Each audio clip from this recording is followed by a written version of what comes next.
আল্লাহর নবী বলেন এই কোরআন আমাদেরকে হাসরের ময়দানে হাত ধরে ধরে আল্লাহর জান্নাতে পৌঁছে দিবে। আল্লাহর জান্নাতে পৌঁছে দিবে এই কোরআন। সুবহানাল্লাহ বলেন। সুবহানাল্লাহ। আর যারা কোরআনের তেলাওয়াত শুনেও এখন পর্যন্ত চায়ের দোকানে বসে আছে, ঘরের ভিতরে বসে আছে, ঠিক কি না বলেন? এমন গরু খাওয়া মুসলমান আছে কি আছে না? কম্বলের মধ্যে শুয়ে আছে আর ঘরের ভিতরে বসে পাকনা পাকনা কথা কয়, কে হুজুররা কি করবে আমি সব জানি, ঠিক কিনা বলে? এটা হলো আবু জেহেলের চাচা। কোরআনের মাহফিলে আসে না, মসজিদে নামাজ পড়ে না, চায়ের দোকানে বসে কয় হুজুররা যা কয় আমি সব জানি। আবার যারা নামাজ পড়ে কয় তোরা নামাজ পড়ে কি করছস, ঠিক কিনা বলে? আছে কি আছে না? যারা নামাজ পড়ে বলে নামাজ পড়ে কি করছস, দাড়ি রেখে কি করছস, মোল্লাকে লগে চলে কি করছস, মোল্লাকে লগে চলে কি করছে, এটা তো এখন বুঝবি না, চোখ দুটা বন্ধ তারপরে বুঝবি। যেদিন ফেরেশতারা তোর পাছার ভিতরে বাস ঢুকাইবো তখন বুঝবি, ঠিক কিনা বলে? ঠিক কিনা বলে? যারা নামাজ পড়ে না, রোজা রাখে না, দিন মানে না, আবার বলে নামাজ পড়া হইব কি, ওদেরকে ডাবল শাস্তি দেওয়া হবে, ঠিক কিনা বলেন? এ যুবক, এ মুসলমান, এই কোরআনের তেলাওয়াত শোনার পরে তুমি যদি এখনো ঘরে বসে থাকো তাহলে বুঝতে হবে তোমার ঈমান দুর্বল হয়ে গেছে, ঠিক কিনা? আমি যে কোরআন পড়েছি এই কোরআন শোনার জন্য মক্কার কাফেরেরা রাত 3টা বাজে, আবু জেহেল, আবু লাহাব, উতবা, সাইবারা রাত 3টা বাজে না ঘুমায়া আল্লাহর নবীর জবানে কোরআন শুনতে চলে যেতে। কয়টায়? 3টায়। রাত 3টায়, শীতের দিন। সিরাতের কিতাবের মধ্যে আসছে আরবের শীত বাংলাদেশের শীতের চেয়ে আরো কঠিন, হাড্ডির ভিতরে শীত ঢুকে যায়, এত ঠান্ডা। কিতাবের মধ্যে আসছে আবু জেহেলেরা রাত 3টা বাজে 3টা কম্বল পেঁচায়া কয়টা। আল্লাহ নবী যখন তাহাজ্জুদের মধ্যে কোরআন পড়তেন, আল্লাহ রাসূলের জবানে কোরআন শোনার জন্য আবু জেহেলরা রাত 3টা বাজে কোরআন শোনার জন্য বাইতুল্লাহ চলে যেতেন। শুধু আবু জেহেল না, আবু লাহাব যেত, উতবা যেত, সাইবা যেত, আবু সুফিয়ান যেত, ওলীদ ইবনে মুগীরারা যেত, মক্কার বড় বড় নেতারা আল্লাহর নবীর জবানে কোরআন শোনার জন্য চলে যেত। ও মুসলমান, মক্কার কাফেররা যদি রাত 3টা বাজে কোরআন শুনতে আসতে পারে, তুমি মুসলমান হইয়া কেন রাত 10টা বাজে কোরআনের মজমায় আসতে পারবা না? ঠিক কিনা বলেন? রাত 3টা বাজে উঠে ঠিকই তো আর্জেন্টিনার ফুটবল খেলা দেখো, ঠিক তাই না? রাত 3টা বাজে ব্রাজিলের খেলা দেখে কয় দোস্ত ওঠ, আজকে ব্রাজিলের খেলা আছে, মেসির খেলা আছে, রোনালদোর খেলা আছে। রোনালদো কি তোর নানা লাগে নাকি, নাকি তোর দাদা লাগে? ফেরেশতারা এমন পিটান পিটাইবো যে রোনালদোর খেলা দেখানোর লেগা, মেসির খেলা দেখার জন্য রাত 3টা বাজে উঠে গেছস, কিন্তু এশারের নামাজটা পড়স নাই, ঠিক কিনা বলে? এশারের নামাজ পড়স নাই, রাত 10টা বাজে কোরআনের মাহফিলে আসস নাই। ও যুবক, ও মুসলমান, এই কোরআন তেলাওয়াত শোনার পরে যদি তুমি এখনো ঘরে বসে থাকো, তোমার ঈমান যদি তোমাকে কোরআনের মজমায় আনতে না পারে, তাহলে মনে রাখবা তোমার এই ঈমান তোমাকে জান্নাতেও নিতে পারবে না। তোমার ঈমান যদি তোমাকে কোরআনের মাহফিলে আনতে না পারে, এই কোরআন তেলাওয়াত শোনার পরে, তোমার ঈমান যদি তোমাকে আযান শোনার পরে মসজিদে নিতে না পারে, তাইলে এই ঈমান কি তোমার জান্নাতে নিতে পারবো? কতক্ষণ পারবো? সামান্য তুমি কম্বল ছেড়া, চায়ের দোকান ছেড়া, বিড়ি খাওয়া ছেড়া একটু কোরআনের মাহফিলে আসতে পারো না, তোমার কিভাবে ঈমান জান্নাতে নিবে, ঠিক কিনা বলেন? তাহলে বলতে পারেন হুজুর ঈমানের পাওয়ার বাড়বে কিভাবে, ঈমান শক্তিশালী হবে কিভাবে? আমি বলি না, আল্লাহর কোরআন বলেন ওয়া ইযা তুলিয়াত আলাইহিম আয়াতুহু যাদাতুহুম ঈমানা, কোরআনের তেলাওয়াত শুনলে ঈমান বেড়ে যায়। কোরআনের তেলাওয়াত শুনলে কি বেড়ে যায়? ঈমান, ঈমান বেড়ে যায়। আর গান শুনলে ঈমান দুর্বল হয়ে যায়, ঠিক কিনা বলেন? এই যে বাংলাদেশে কিছুদিন পর পর ভূমিকম্প হয়, কেন ভূমিকম্প হয়? এই ভূমিকম্প গুলো হয় শুধু মমতাজের গানের কারণে। ফাইটা যায়, ছিঁড়া যায়, লয়া যায়, খায়া যায়, হিন্দি গানের কারণে, ঠিক কিনা বলেন? অশ্লীলতার কারণে দুনিয়াতে ভূমিকম্প হয়। এখনো আল্লাহ এই জমিন টিকায়া রাখছে, এই জমিন এখনো ধ্বংস হয় নাই। এর একমাত্র কারণ হলো বাংলার জমিনে যত মাদ্রাসা মসজিদ আছে, আলেম ওলামা আছে, পৃথিবীর কোন দেশে এত মসজিদ মাদ্রাসা আলেম ওলামা না। বাংলাদেশে প্রায় 30 লক্ষ হাফেজ আছে। কত লক্ষ? বাংলাদেশে প্রায় 30 লক্ষ হাফেজ আছে। সুবহানাল্লাহ বলেন। আপনি না গাঁজা খায়া ঘুমান, হাফেজরা তো আর গাঁজা খায়া ঘুমায় না। আপনি না ফেন্সিডিল খান, হাফেজরা তো আর ফেন্সিডিল খায় না। ওরা তো রাত 3টা বাজে উঠা তাহাজ্জুদ পড়ে, ঠিক কি না বলেন? এই মোল্লাদের কারণে দুনিয়া টিকা আছে। আর তোমরা যে সেসর, ঘুষখোর, সুদখোর, হারামখোর, সন্ত্রাস, চাঁদাবাজ, মানুষের সম্পদ লুণ্ঠন করো, আলেমরা না থাকলে এই জমিন আল্লাহ আরো আগে ধ্বংস করে দিত। কোরআনের মাহফিল না থাকলে আল্লাহ জমিন ধ্বংস করে দিত। আপনাদের মতো কোরআন প্রেমিক মুসলমান না থাকলে আল্লাহ জমিন ধ্বংস করে দিত, ঠিক কি না বলেন? দেখবেন কিছু আছে মদ খায়া মাথা লয়া যায়, চিনে না। হ্যাঁ, মদ খায়া কি ভাব, এই আমারে চিনো, শেষ করে আলামু। তোদের কারণে ভূমিকম্প হয়, ঠিক কি না? আর এই সমস্ত ঈমানদারদের কারণে আল্লাহ এখনো জমিন টিকায় রাখছে। আল্লাহর বান্দারা এবার বলেন, আমি যে কোরআন পড়েছি, কোরআনুল কারীমের তেলাওয়াত করেছি, কোরআন তেলাওয়াত শুনতে যদি এত মজা লাগে, এত ভালো লাগে, যদি আল্লাহর জমিনে কোরআনের রাজ কায়েম হয়ে যায়, কোরআনের শাসন কায়েম হয়ে যায়, কত শান্তি লাগবে, লাগবে না? আজান দেওয়ার সাথে সাথে সব মানুষগুলো কোথায় যাবে? জোরে বলেন। মসজিদে যাবে। কোনো চুরি থাকবে না, ডাকাতি থাকবে না, ছিনতাই থাকবে না, চাঁদাবাজি থাকবে না, এলাকায় মাস্তানি চলবে না, ঠিক কিনা বলেন? যদি কোরআনের রাজ কায়েম হয়ে যায়, তাহলে কোনো মহিলা, কোনো নারী, কোনো শিশু এই জমিনে আর দর্শন হবে না। হবে, তাদেরকে কোরআনের আইন দিয়ে বিচার করা হবে, ঠিক কিনা বলেন? বর্তমানে যারা রাষ্ট্র পরিচালনা করে তারা সবগুলো হলো চোর, সবগুলো হলো চোর। যারা বিগত 16 বছর এই দেশ পরিচালনা করছে তারা হাজার হাজার কোটি টাকা বিদেশে পাচার করছে, ঠিক কিনা বলেন? ডাক্তার ইনুস যে দুধের দোয়া তুলসী পাতা, সেও কিন্তু কামায়া বয়ে রয়েছে, ঠিক কিনা বলেন?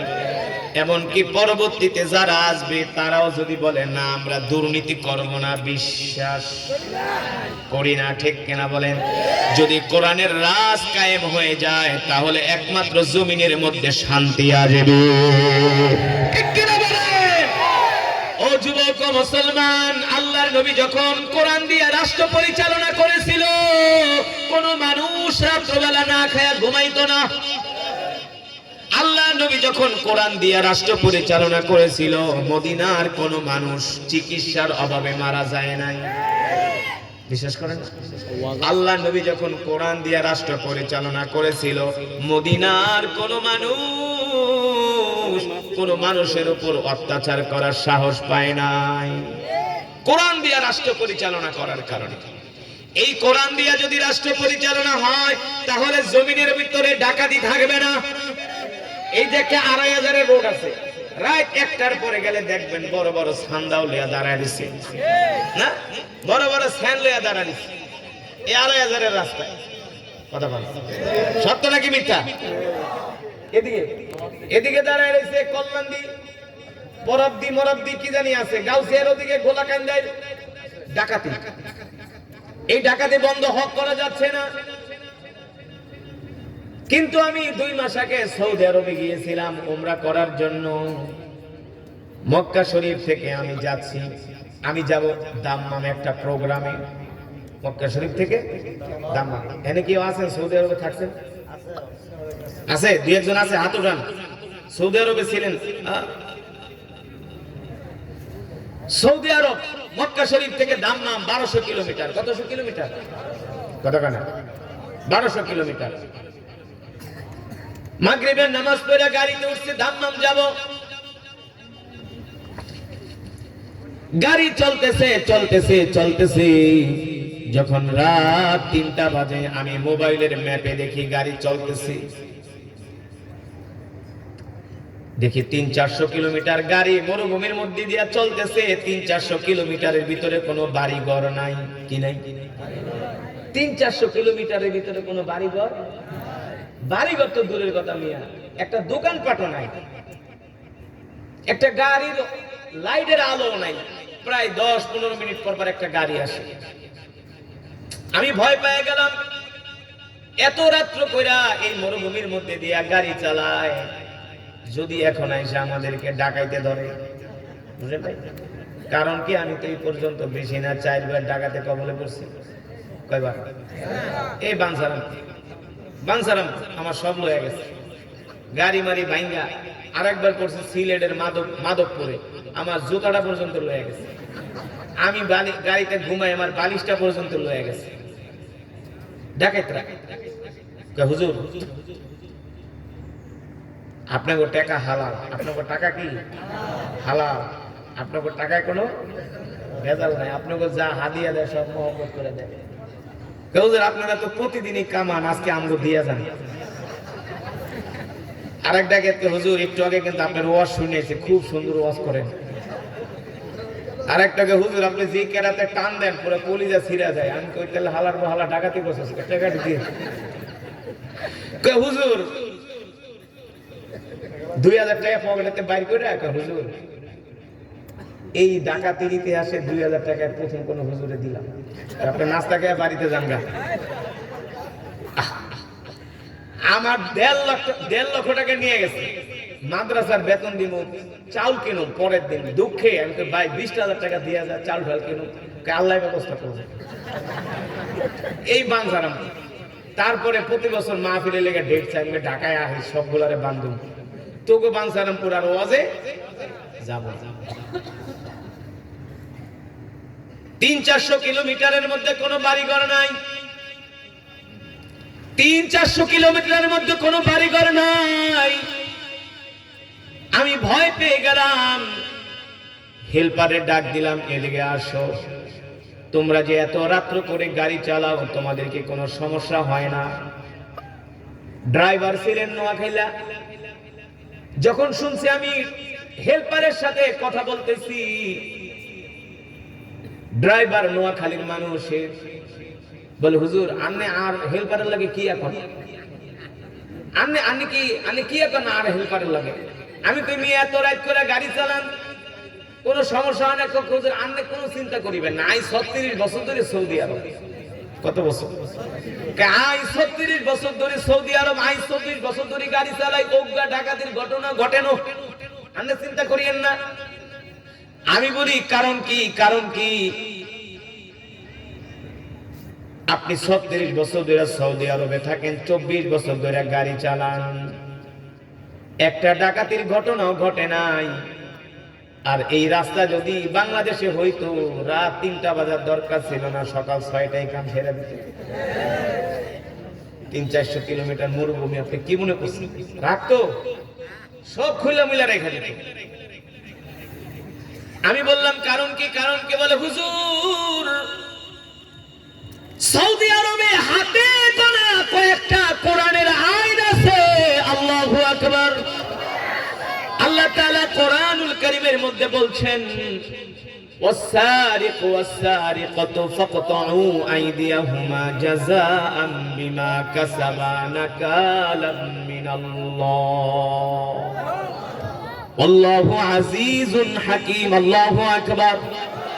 আল্লাহ রাব্বুল আলামিন বলেন, ও নবী দুনিয়ার মানুষদেরকে বলে দেন, কোন চোর যদি একবার চুরি করে, কোন চোর যদি একবার, কথা কেনা, কোন চোর যদি একবার চুরি করে ওর এক হাত কেটে দেন।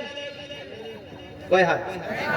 আপনাদের এলাকা থেকে কোন যুবক যায় যদি 2500-এর রাস্তায় ডাকাতি করে আর এলাকার মানুষ ধরতে পাইরা স্টেডিয়ামে নিয়ে যদি তার হাতের কবজি কাইটা দেয়, পরের দিন এলাকায় আইলে এলাকার ছোট ছোট খোলা বাংলা কইব কবজি কাটাছো। কথা বল। ওর সাথে কেউ মায়া বিয়াও দিব না, কেউ আত্মীয় করব না। কথা কন। সবাই ওরে সন্দেহের চোখে দেখবে, ঠিক কিনা বলেন? আবার যদি আর একবার চুরি করে বলবে এটা ডাবল চোর, ওর দুই হাত নাই, ঠিক কিনা বলেন? আল্লাহ তাআলা কোরআনুল কারীমের মধ্যে বলছেন ওয়াসারিকু ওয়াসারিকাতু ফাকতাউ আইদিয়াহুমা জাযাআন বিমা কাসাবা নাকালাম মিনাল্লাহ আল্লাহু আজিজুন হাকীম। আল্লাহ রাব্বুল আলামিন বলেন, নবী, চোর যদি চুরি করে এক হাত কেটে দেন, আরেকবার চুরি করলে আরেক হাত কেটে দেন। এইভাবে যদি কোরআনের আইন দুনিয়ার জমিনে প্রতিষ্ঠিত হয়ে যায়, তাহলে জমিন থেকে চুরি ডাকাতি বন্ধ হয়ে যাবে। এই যে দেশের ভিতরে কত খুনাখুনি হয় না, দিনের আলোতে একজন মানুষ আরেকজন মানুষকে গুলি করে হত্যা করে, আজ পর্যন্ত কোনো হত্যার সুষ্ঠু বিচার হয় নাই, ঠিক কিনা বলেন?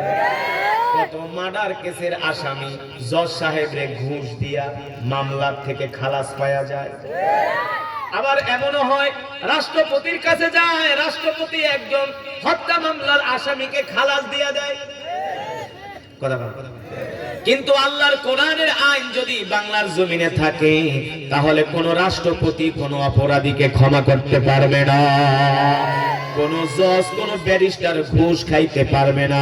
জজ ব্যারিস্টাররা যদি ঘুষ খায়, তাহলে তাদের কল্লা উড়িয়ে দেওয়া হবে, ঠিক কিনা বলে?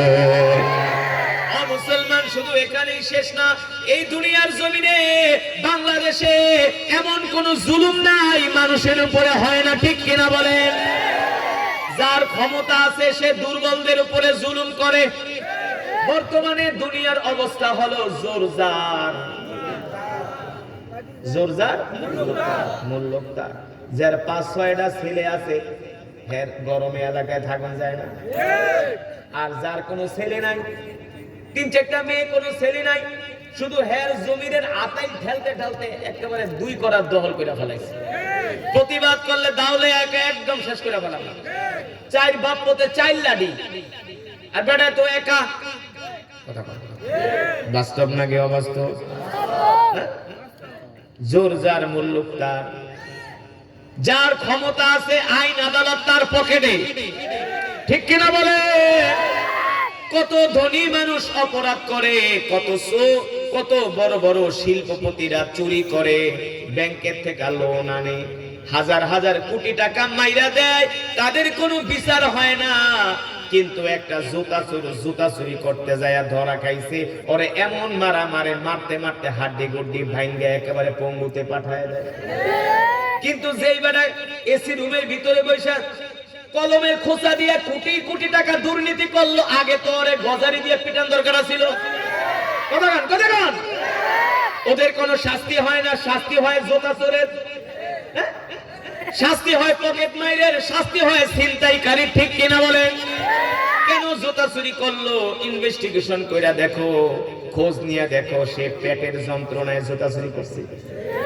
গত 1 বছর আগে একজন বাবা স্বপ্নতে যায় দুধ চুরি করছে।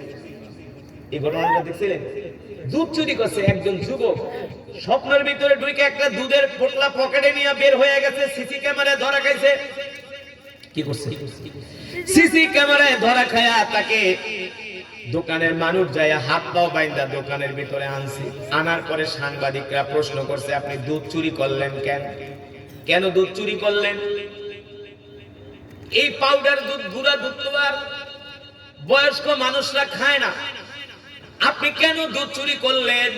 বলে, শোনেন, আজকে 3 মাস হয়েছে আমার একটা কন্যা সন্তান হয়েছে, আমার কোনো চাকরি নাই, কি নাই, আমার মেয়েকে আমি একটা দুধ খাওয়াবো, সেই দুধ খাওয়াইতে পারি না, আমি আমার মেয়ের কান্না সইতে পারি না, বাবা হিসাবে আমি কি করব? আমার কোনো চাকরি নাই, বাকরি নাই, আমি একজন বেকার মানুষ, কত জায়গায় গেলাম, কোনো চাকরি পাইলাম না, ইনকামের কোনো সোর্স নাই, কিন্তু আমি নিরুপায় একজন হতভাগা বাবা। আজকে আমার সন্তানের মুখে খাবার তুলে দেওয়ার জন্য আজকে আমাকে দুধ চুরি করতে হয়েছে, এই কারণে দুধ চুরি করলাম। তারপরে সেই লোকটাকে ওই কোম্পানিতে চাকরি দিয়ে দিছে, ঠিক কিনা বলেন? ভালো করে খুঁজে দেখেন, 100 চোর যদি ধরেন 10টা খারাপ, 90টাই কিন্তু চুরি করে পেটের দায়ে, ঠিক কিনা বলেন? একটা গরিব মানুষ চুরি করে, অপরাধ করে পেটের দায়ে, কোটিপতিরা ব্যাংকের থেকে লোন নেয়, দেশের অর্থ মারে, তাদের কোনো বিচার হয় না, আগে ওদেরকে বিচার করা দরকার।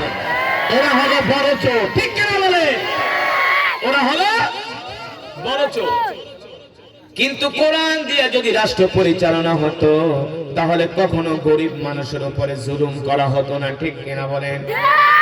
আল্লাহ রাসূলের সাহাবী আমিরুল মুমিনিন খলিফাতুল মুসলিমিন হযরত ওমর রাদিয়াল্লাহু তাআলা আনহু, নাম শুনছেন নাকি? হযরত ওমর কে? জোরে বলেন কে?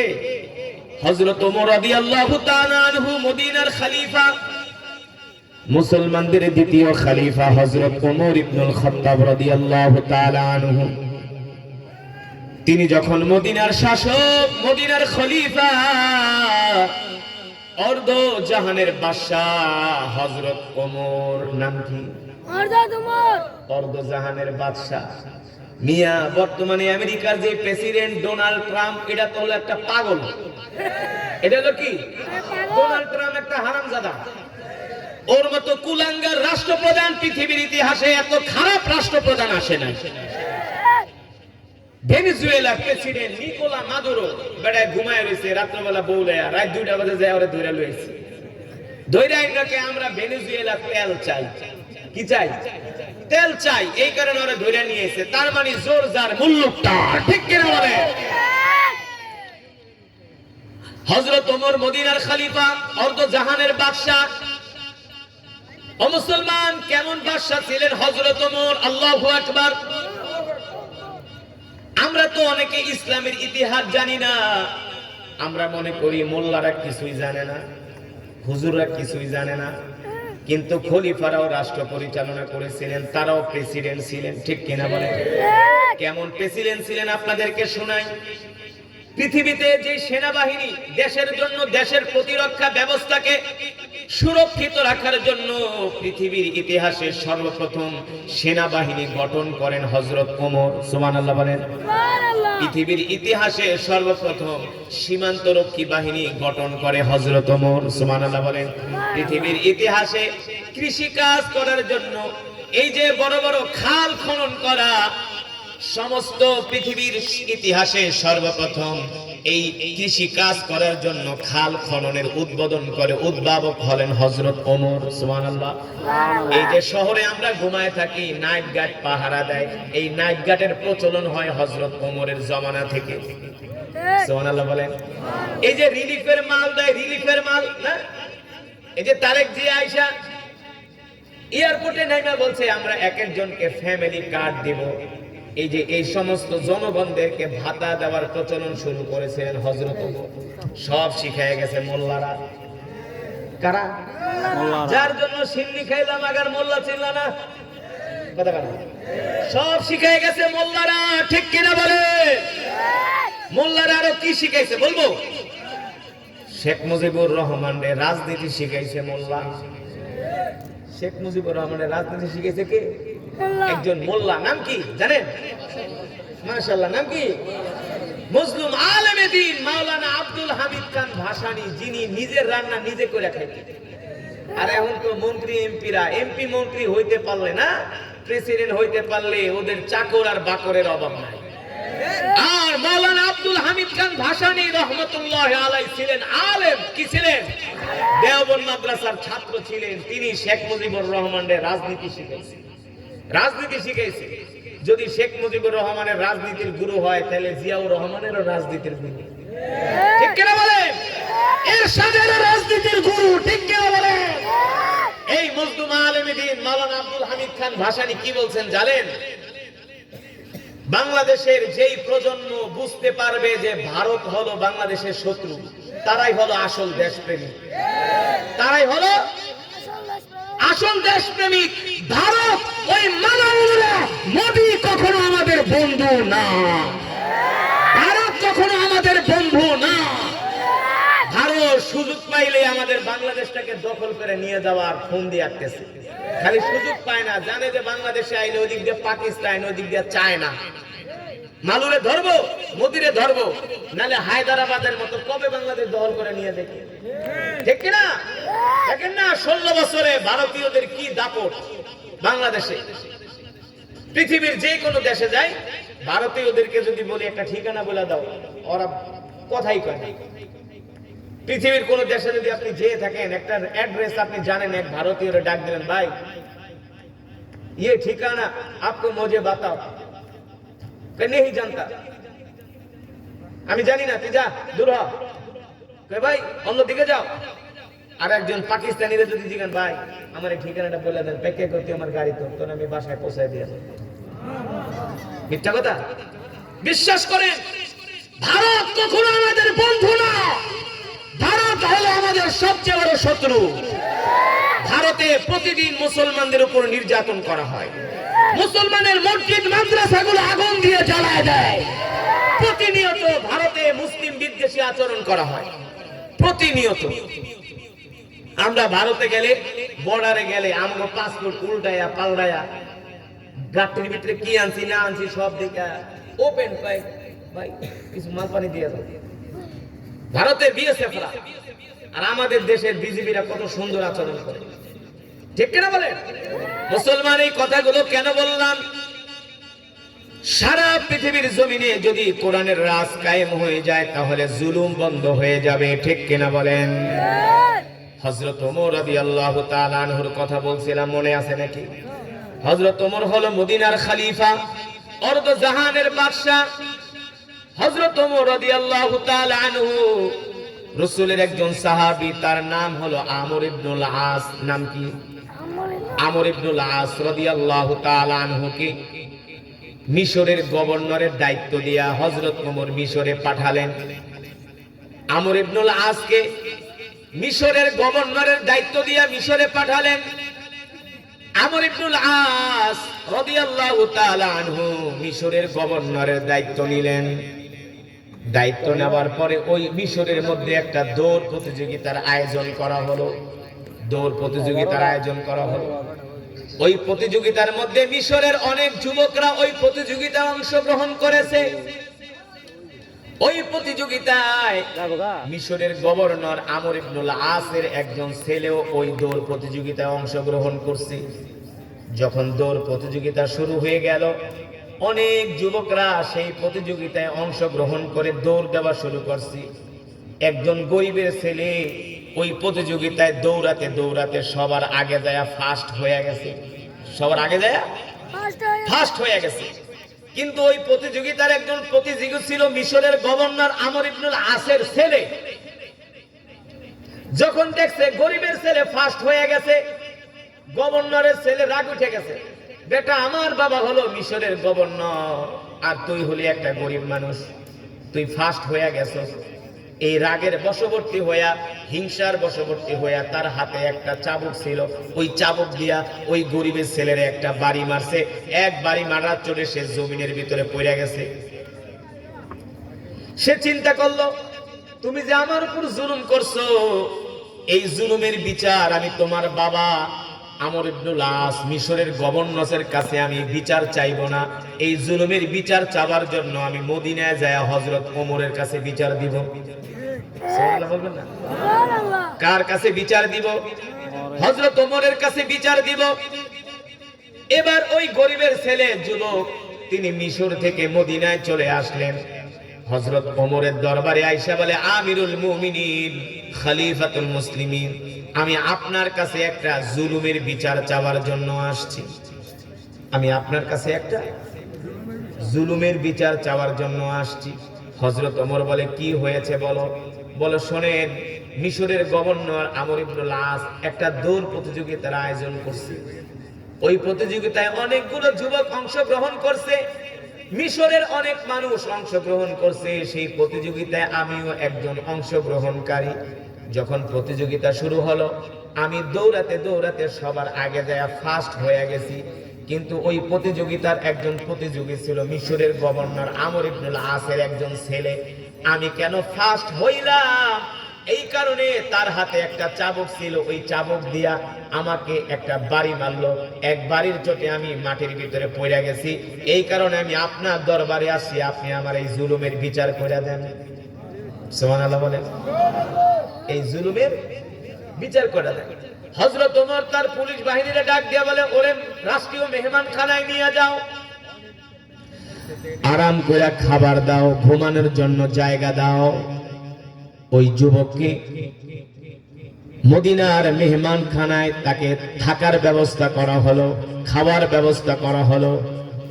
হযরত ওমর ঘোষণা দিলেন, যতদিন পর্যন্ত তুমি তোমার বিচার না পাবা ততদিন পর্যন্ত তুমি মদিনা থেকে মিশরে যাবা না।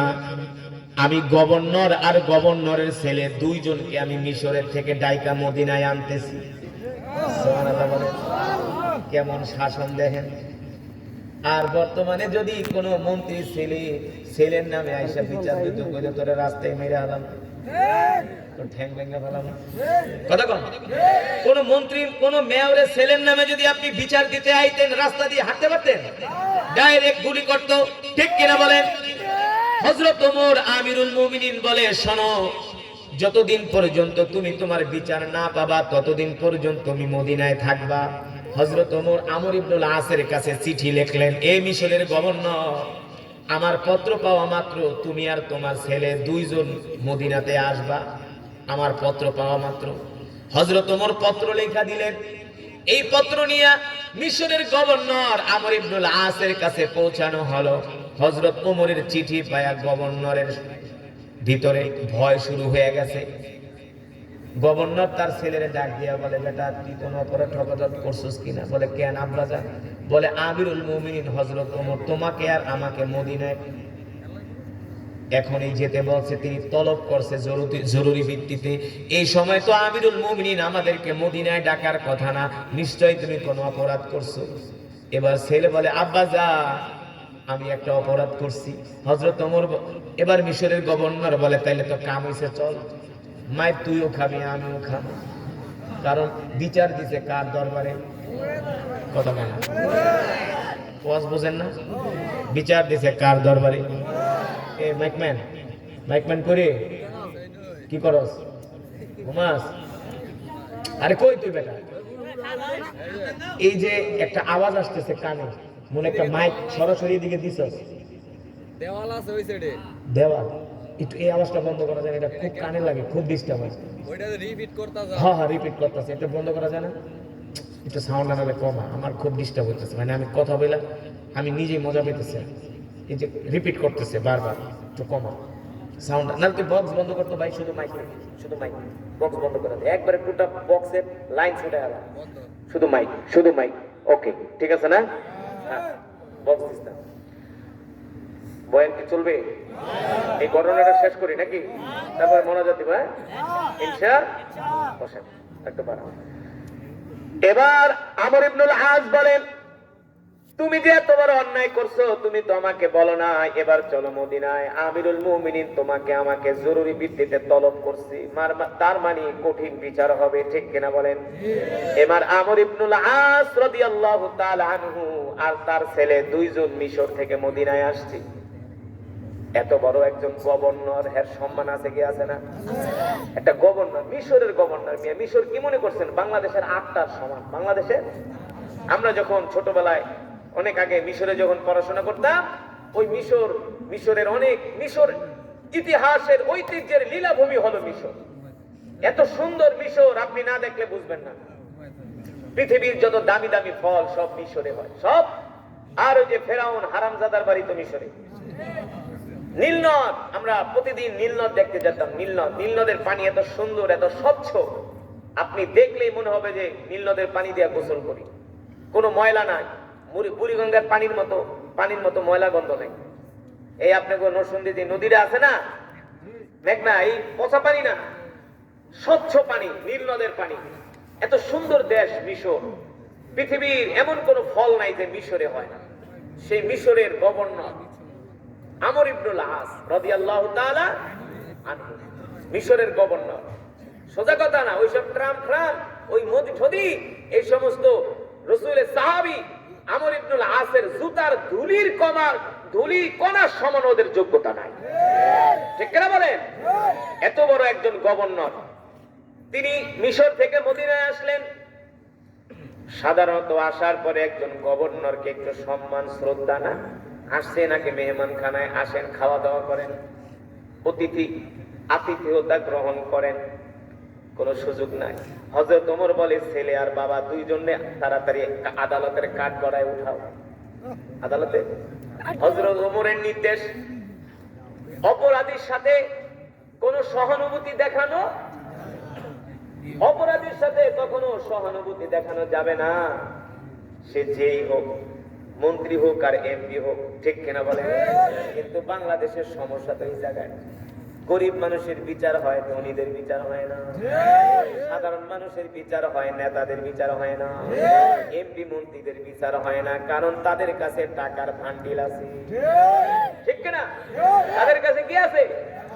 আপনার কাছে যদি টাকা থাকে, আপনি যদি ধনী মানুষ হন, জেলখানাটাও আপনার জন্য 5 স্টার হোটেল।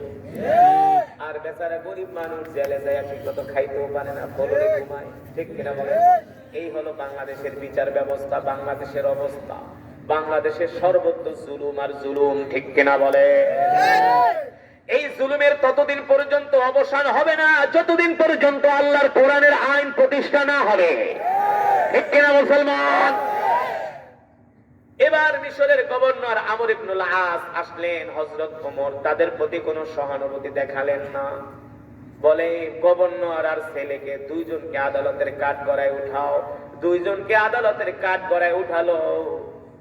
হযরত আমিরুল মুমিনিন খলিফাতুল মুসলিমিন হযরত ওমর এবার বিচারকের আসনে বসলেন। কিন্তু কে কার নামে মামলা করছে কিছুই বুঝলেন না। যখন হযরত ওমর বিচারকের আসনে বসা, পুলিশকে বললেন যাও এবার বাদীকে নিয়ে আসো, বাদীকে নিয়ে আসো, ভুক্তভোগীকে নিয়ে আসো, যে বিচার পাওয়ার জন্য মিশর থেকে আসছে। এবার ওই যুবককে যখন আদালতের কাঠ গড়ায় দাঁড় করানো হলো, আসামিকে আর যিনি বিচার পেতে আসছেন দুইজনকে যখন মুখোমুখি দাঁড় করানো হলো, যে যুবককে বাড়ি মারছিল, অন্যায়ভাবে জুলুম করছে, এই যুবককে দেখার পরে এবার গভর্নরের ছেলের শরীরের ভিতরে কাঁপুনি শুরু হয়ে গেছে, থরথর করে কাঁপতেছে। বলে আজকে রক্ষা নাই। কার আদালতে বিচার আসছে? কার আদালতে? কথা কেনা? কার আদালতে? এখানে কি ঘুষ চলে নাকি? এখানে কি টেলিফোন চলবো? জজের ফোন করে সাহেব আমি মন্ত্রী, একটু মামলাটা দেখেন না, আমি প্রেসিডেন্ট, মামলাটা দেখেন, আমি আব্দুল হামিদ প্রেসিডেন্ট, হাওড়া থেকে আইছি, সারাদিন সিগারেট খাই, নামাজ একক তো পড়তো না, সারাদিন সিগারেট খেত, নামাজ একক তো পড়তো না। এরা হলো আমাদের দেশের রক্ষক, যাদের নিজেদের কোনো কথাবার্তাই ঠিক নাই, ঠিক কিনা বলেন? তুমি প্রেসিডেন্ট ছিলা, তোমার সামনে কত আকাম কুকাম হয়েছে, কোনো প্রতিবাদ করো নাই, বাসবা আল্লাহ ছাড়বে না। তুমি ছিলা রাষ্ট্রপতি, তুমি রাষ্ট্রের মালিক ছিলা, এই রাষ্ট্রের ভিতরে কত খুন, কত ঘুম, কত জুলুম হয়েছে, কত মায়ের বুক খালি হয়েছে, হ্যাঁ? কোনো কথা বলো না। এবার হযরত ওমর বিচারকের আসনে বসতে, হযরত ওমরকে দেখার পরে গভর্নরের ছেলের শরীরে ভূমিকম্প শুরু হয়ে গেছে। বলে আজকে খবর আছে, কোনো কথা নাই।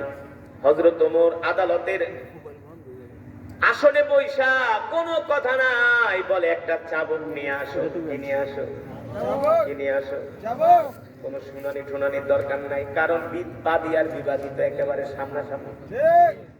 বাংলাদেশের যে আদালত একটা মামলা করবেন, আপনার মামলা 15 বছর ঘুরাইবে, তার মানে কি এই 15 বছরে উকিলে টাকা খাইবো, জজে টাকা খাইবো, মুহুরিরা টাকা খাইবো, এগুলো হলো ধান্দাবাজি। যত মামলা জিয়াই রাখা যায় ততই ব্যবসা, ততই ইনকাম। কথা বলেন? কি মনে করছেন আমরা কি কিছু জানি না? আমরা কি দুনিয়ার জ্ঞান কি আমাদের নাই? সব আছে। আমরা 30 পারা কোরআন মুখস্থ করছি 13 মাসে। তোমাকে ওই সমস্ত আইন আদালতের পাঠ পারি আমরা ভালোই জানি। তোমরা জনগণকে কিভাবে পাস দাও এটা আমরা ভালোই জানি, ঠিক আছে? একটা মামলা এমনও আছে 20 বছর ধরে আদালতে পড়ে রয়েছে, মামলার কোনো রায় হয় না, কোনো রায় হয় না। কারণ যত মামলার রায় দিব, তারিখ দিব, যত তারিখ ঘুরাইব ততই টাকা আর টাকা। হযরত ওমর বলে কোনো কিছু দরকার নাই, বাদী আর বিবাদী সামনাসামনি। হযরত ওমর প্রশ্ন করছে, তুমি তার গায়ে কেন চাবুক দিয়ে আঘাত করছো? চাবুক দিয়ে কেন আঘাত করছো? আমিরুল মুমিনিন আমারে ক্ষমা করেন, সে 1 নাম্বার ফার্স্ট হয়ে গেছে দৌড় প্রতিযোগিতায়। আমি আমার রাগ সংবরণ করতে পারি নাই, এই কারণে রাগের বশবর্তী হইয়া আমি তার গায়ে একটা চাবুক দিয়া বাড়ি মারছি।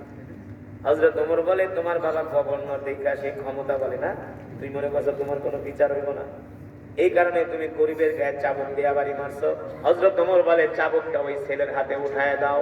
এবার ওই গরিবের ছেলের হাতে চাবুক উঠায় দিয়েছে।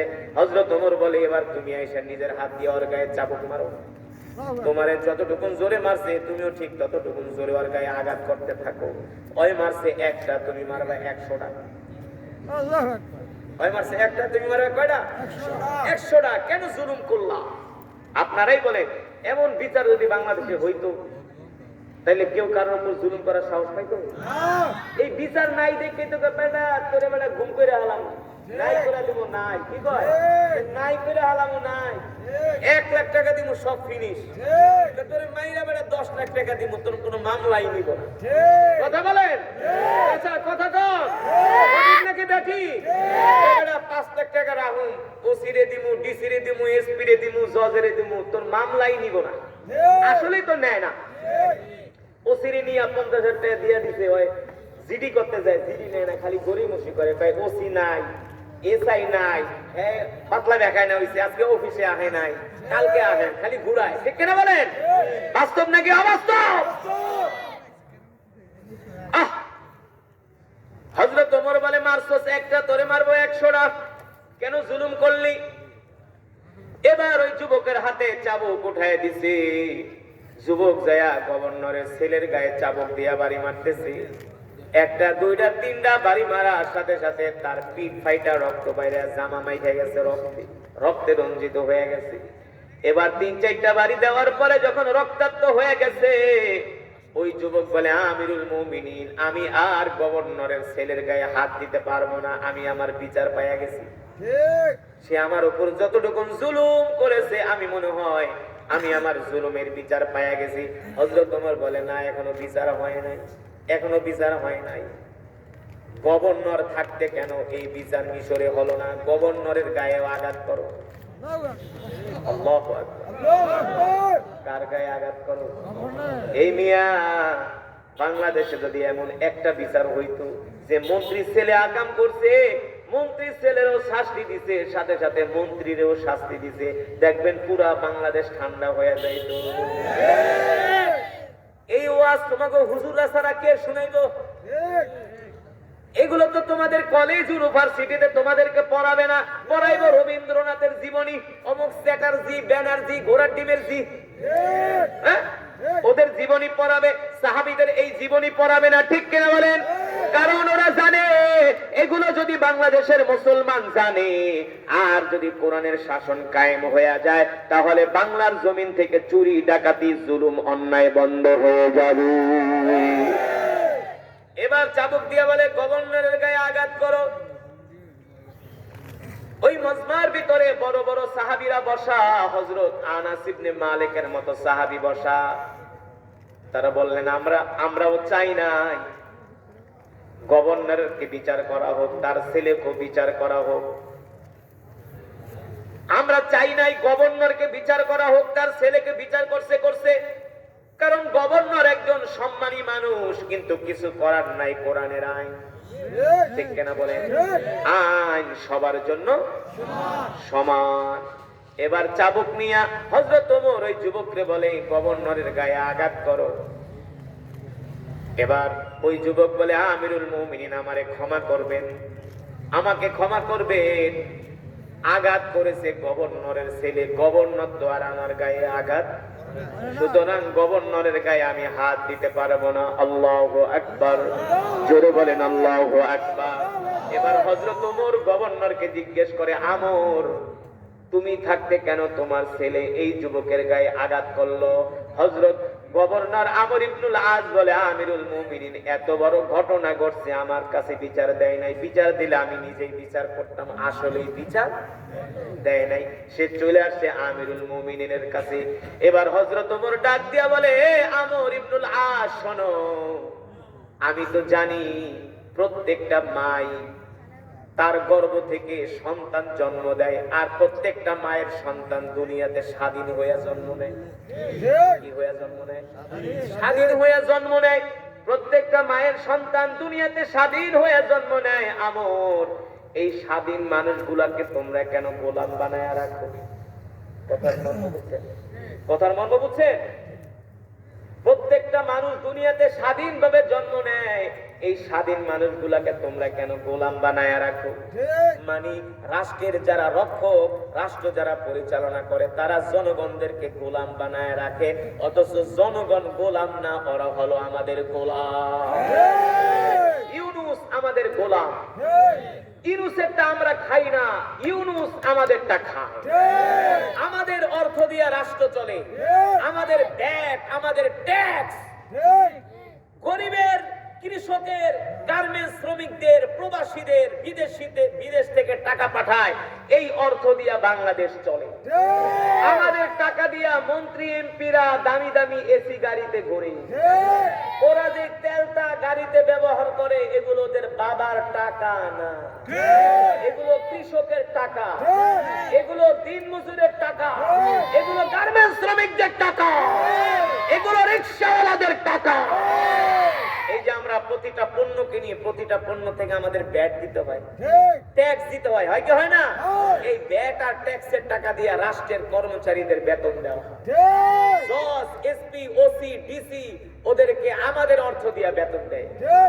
এই ওয়াজ যদি পুলিশটা হনে, তাইলে কেবল হুজুরের সিস্টেমে পাইলেই পুরো সবকিছু আউট করে দিতেছে, যে মোল্লা খায়ালে কাম নাই, জনগণের চালাক বানাইতেছে। আমরা তো জানি ওনারা আমাদের কাছে অনেক কিছু, কিন্তু ওরা আমাদের গোলাম, ওরা আমাদের চাকর, আমরা হলাম রাষ্ট্রের মালিক। এটা তো ওরাও বলে, দেশের মালিক কারা? পড়ালেখা করো নাই যুবকরা, রাষ্ট্রের মালিক কারা? আমরা।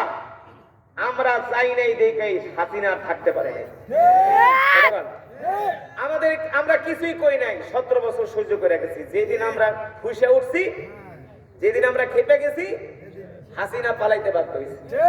মানে রাষ্ট্রের যারা মালিক তারা চায় নাই, এই কারণে চাকর পালাই গেছে। ঠিক না? সামনেও যারা জনগণের সাথে এমন আচরণ করবে, রাষ্ট্রের মালিক না চাইলে গোলাম থাকতে পারবে না। ঠিক না বলে? এবার হযরত ওমর বলে, আমর, মানুষগুলারে গোলাম বানায় রাখো না। আমর শোনো, হয়তোবা দুনিয়ার আদালতে তোমার ছেলের বিচার করা হয়েছে, কিন্তু আমরা যদি জনগণের অধিকার আদায় না করি, কাল হাসরের ময়দানে আল্লাহর আদালতে এর চাইতে আমাদের ভয়াবহ শাস্তি দেওয়া হবে। ঠিক কেন বলে? যেমন ছিলেন মুসলমানদের খলিফা হযরত ওমর রাদিয়াল্লাহু তাআলা। হযরত ওমর যেদিন ক্ষমতা গ্রহণ করলেন, তিনি ঘোষণা দিলেন, মদিনার আমার রাজ্যের মধ্যে মানুষ তো দূরের কথা, একটা কুকুরও যদি না খায়া মরে, ওমরকে আল্লাহর আদালতে জবাব দিতে হবে। কিন্তু বাংলাদেশে যায় দেখেন, কত মানুষ কমলাপুর রেল স্টেশনে না খায়া ঘুমায় রয়েছে, গাবতলী বাস স্টেশনে, সদরঘাট লঞ্চ স্টেশনে কত মানুষ না খায়া ঘুমায় রয়েছে। আপনাদের এলাকায় অনেক গরিব মানুষ আছে, 3 বেলা খাইতে পারে না, নাই? এই যে শীতের দিনে এমনও মানুষ আছে, একটা শীতের কাপড় পায় না। এই ওটাওটি করেন না, মোনাজাত দিয়া দেবো, মোনাজাত দিয়া যান, একসাথে দোয়া করে যান।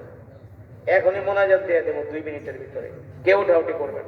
আমরা একসাথে মোনাজাত দিয়ে বাড়িতে যাবো ইনশাআল্লাহ।